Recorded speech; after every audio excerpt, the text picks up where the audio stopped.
तीन तस्वीरें दिखा रहा हूं और इन तीनों में देश की सच्चाई छिपी है। इस तस्वीर को देख लीजिए। ये जो मैडम है इनका नाम है निधि पांडे। ये शामली में ड्रग इंस्पेक्टर के पद पर थी और पैसे मांग रही थी। पहली पोस्टिंग 50,000 रुपये घूस मांग रही थी। घूस नहीं देंगे तो आप पर FIR कर देंगे, आपका दुकान बंद कर देंगे। ये दूसरी तस्वीर है सौरभ शर्मा की। ये मध्य प्रदेश में परिवहन विभाग में एक साधारण कांस्टेबल था और इसने 750 करोड़ रुपए की संपत्ति बना रखी थी। एक एक घर इसका 150 करोड़ का था। और ये तीसरी तस्वीर है हरियाणा के एक SC समाज की छात्रा की जो स्कूल फीस नहीं भर पाई और अब वो इस दुनिया में नहीं है। ये स्थिति है इस देश में और इसी के खिलाफ आज देश भर में बामसेफ ने प्रदर्शन किया। उसने कहा कि EVM हटाओ, जाति जनगणना कराओ और बाबा साहेब को जो आपने अपमान किया उसको लेकर माफ़ी मांगो। इन चारों खबरों में क्या तारतम्य है मैं वही बताने की कोशिश करूंगा। सोचिए, इस देश में आज भी एक बड़ा तबका है जिसको 90% जिसकी आबादी है, दलितों की, पिछड़ों की, किसानों की, अल्पसंख्यकों की, आदिवासियों की, जिनके बच्चे के पास फीस भरने के लिए पैसा नहीं है, जो मरने के लिए मजबूर हैं। और इसी देश में निधि पांडे जैसे लोग बैठे हुए हैं जो सिर्फ और सिर्फ देश को लूट रहे हैं। सौरभ शर्मा जैसे लोग हैं जो देश को लूट रहे हैं। और ये तो एक एग्जाम्पल है, पांडे और शर्मा। इस देश को लूट कर भागने वाले उन 2200 लोगों का नाम देखिए जो विदेश भाग रहे हैं। इस देश में 90% लोगों के हिस्से में सिर्फ 10 रोटी है साहब, और 10% लोगों के हिस्से में 90 रोटी है और इसीलिए जाति जनगणना जरूरी है। तो पहले निधि पांडे की कहानी सुन लीजिए, एकदम फ्रेश है।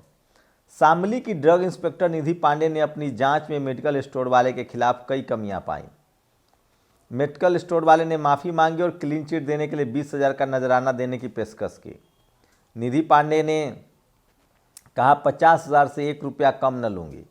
दुकान वाला बोला मैम 30,000 ले लीजिए। निधि पांडे बोली ये क्या बनियों की तरह भोल भाव कर रहा है, 50,000 देना है तो बोल, नहीं तो मैं कार्रवाई करूं। इस घटना का वीडियो ड्रग इंस्पेक्टर निधि पांडे के असिस्टेंट ने ही बना लिया और वायरल कर दिया। निधि पांडे अभी सस्पेंड है। ये इसलिए हुआ कि जब सिस्टम में SC ST OBC और हर तरह, मान लीजिए पांडे जी का असिस्टेंट भी पांडे और शर्मा हो, पांडे जी का अधिकारी भी शर्मा और पांडे हो, और पांडे जी का जज भी शर्मा और पांडे हो, तो मैडम को कुछ भी नहीं होगा और फिर मैडम आ जाएंगे और ज्वाइन कर लेंगे और फिर इस देश के सिस्टम को ऐसे ही लूटती रहेंगी। सौरभ शर्मा के साथ यही हुआ। सौरभ शर्मा के यहाँ जब रेड पड़ता था तो इनके स्वजातीय अधिकारी कर्मचारी इनको क्लीन चिट दे देते थे, इनको जमानत मिल जाती थी और नतीजा ये हुआ कि इस आदमी ने 750 करोड़ का अंबार खड़ा कर लिया, एक मामूली सा परिवहन विभाग का कांस्टेबल। यही इस देश में उन 2200 धन्ना से ठुकेले भी होता है। उनको पता है मेरी ही जाति का जज है, कांस्टेबल है, मेरी ही जाति का तमाम लोग सिस्टम में बैठे हुए हैं और वो उसको जानबूझकर बढ़ावा देते हैं।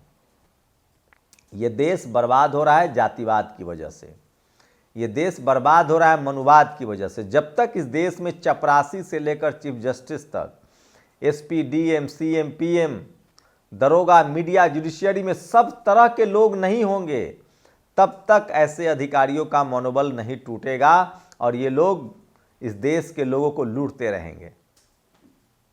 मैं इसीलिए कह रहा हूं, इस देश का संविधान में चेक एंड बैलेंस था, इसीलिए जाति जनगणना जरूरी है, इसीलिए कास्ट सेंसस जरूरी है, इसीलिए रिजर्वेशन जरूरी है, ताकि निधि पांडे हो या सौरभ शर्मा, विजय माल्या हो या संदेशरा, मेहुल चौकसी हो जैसे लोग इस देश को न लूट पाएं और इस देश में कोई बच्ची अपनी फीस देने के लिए मौत के मुंह में न समा जाए।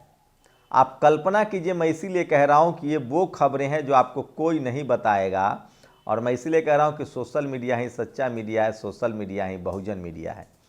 तो इसी देश में कोई लूट रहा है और इसी देश के हरियाणा में दीक्षा, सोचिए प्राइवेट कॉलेज भिवानी में वो पढ़ रही थी, 5th सेमेस्टर का फीस नहीं जमा कर पाया, लोग अपने बच्चों का स्कूल फी नहीं जमा कर रहे हैं। किसके हिस्से में है गरीबी, किसके हिस्से में है लाचारी, किसके हिस्से में है बेबसी। और इसीलिए देश भर में बाम सेफ ने आज जाति जनगणना को लेकर ईवीएम के खिलाफ प्रदर्शन किया। मैं फिर कह रहा हूं, इस देश के SC ST OBC के नेता जब तक बाम सेफ से अपने लोगों को नहीं लेंगे, जब तक बाम सेफ के ट्रेन लोग नहीं आएंगे, तब तक इस तरह के बहुजन समाज के लोग मजबूत नहीं होंगे। और उसकी गलती बता रहा हूं, लखनऊ में अखिलेश यादव की पार्टी का किसी ने हम हैं बाबा साहब के नाम पर एक पोस्टर छपवाया।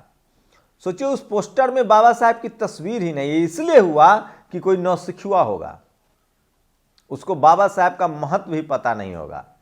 विमल बरून जो एक बहुजन समाज पार्टी के एक्टिविस्ट हैं, उन्होंने ये पोस्टर शेयर किया और सोशल मीडिया पर वायरल हो रहा है। ठीक हो रहा है।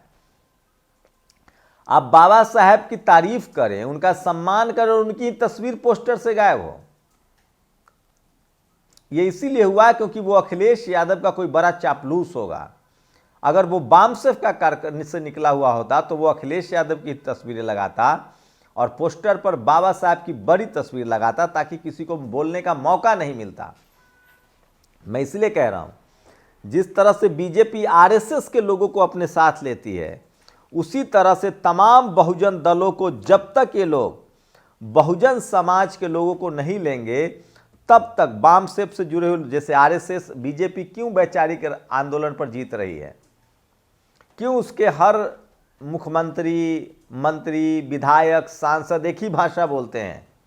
उनकी जो भी आइडियोलॉजी हो, आप उससे सहमत हो असहमत हो, उसकी वजह है नैरेसिंग। उनका पॉलिटिकल सोशल नैरेसिंग RSS करती है।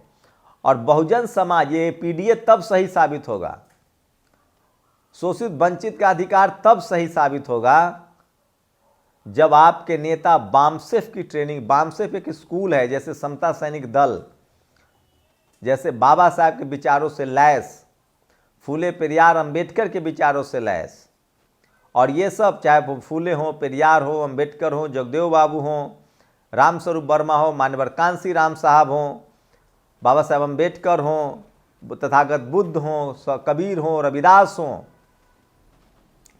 इन सब की आइडियोलॉजी, बाबू जगदेव प्रसाद हो, सर छोटू राम हो, फातिमा शेख हो, इन सबके विचारधारा से लैस लोग, बहुजन समाज के लोग जब तक संसद में नहीं जाएंगे, तब तक इन सामाजिक मुद्दों पर वो बात नहीं करेंगे।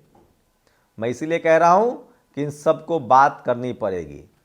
इसी बीच भीमा कोरेगांव है, भीमा कोरेगांव में देश भर की नज़र होगी। और कल की बड़ी खबर में से ये भी खबर है जो आपके लिए ज़रूरी है।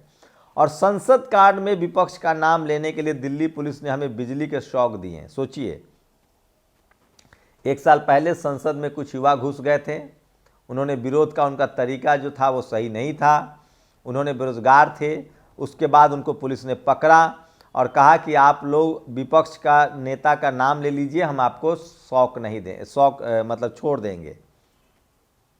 तो आज ये तमाम बड़ी खबरें हैं जो सोशल मीडिया पर वायरल है।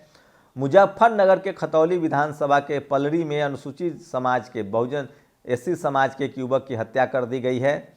देखिए कार्रवाई होती है कि नहीं। तो ये तमाम बड़ी खबरें हैं जो सोशल मीडिया पर वायरल। सोचिए, अमित शाह जी का बेटा कहाँ है ICC में, राजनाथ सिंह जी का बेटा कहाँ है विधानसभा में, मुलायम सिंह जी का बेटा कहाँ है संसद में, MK स्टालिन का बेटा कहाँ है डिप्टी CM, आपका बेटा कहाँ है वाटर कैनन के सामने, पुलिस के लाठी के सामने, देश के भ्रष्ट सिस्टम के सामने। ज़्यादा नहीं बोलूँगा, ये जैकी यादव ने लिखा है, मैं फिर कह रहा हूँ, बिल्कुल ठीक लिखा है जैकी यादव ने।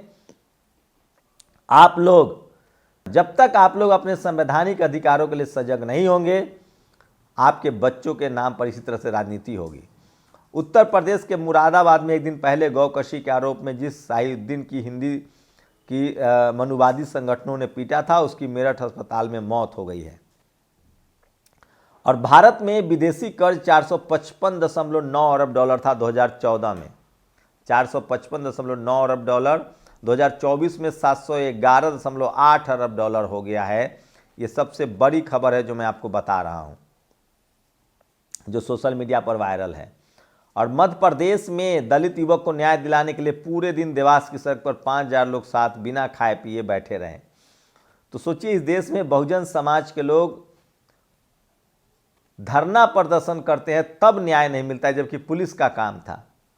और बीएचयू में मनुस्मृति जलाने को लेकर छात्रों की गिरफ्तारी हो गया, उसका जेएनयू में विरोध हुआ है। तो ये तमाम बड़ी खबरें हैं जो सोशल मीडिया पर वायरल है, और इसलिए मैं कहता हूँ सोशल मीडिया ही सच्चा मीडिया है, सोशल मीडिया ही बहुजन मीडिया है। क्या ये खबरें आपके लिए ज़रूरी थी कि नहीं? और देश भर में आज बाम सेफ ने प्रदर्शन किया ईवीएम के खिलाफ, जाति जनगणना के पक्ष में और अमित शाह के खिलाफ। काश बहुजन समाज के पास अपना टीवी अखबार होता तो ये देश इन खबरों से भरा होता। शुक्रिया। नेशनल दस्तक की आपसे गुजारिश है कि अगर इसको बचाना चाहते हैं तो नेशनल दस्तक को सब्सक्राइब करने के लिए रेड कलर के सब्सक्राइब बटन को दबाएं, फिर बेल आइकन की घंटी दबाएं। नेशनल दस्तक को बचाने के लिए बहुत जरूरी है कि हर खबर को शेयर करें, लाइक करें, कमेंट जरूर करें।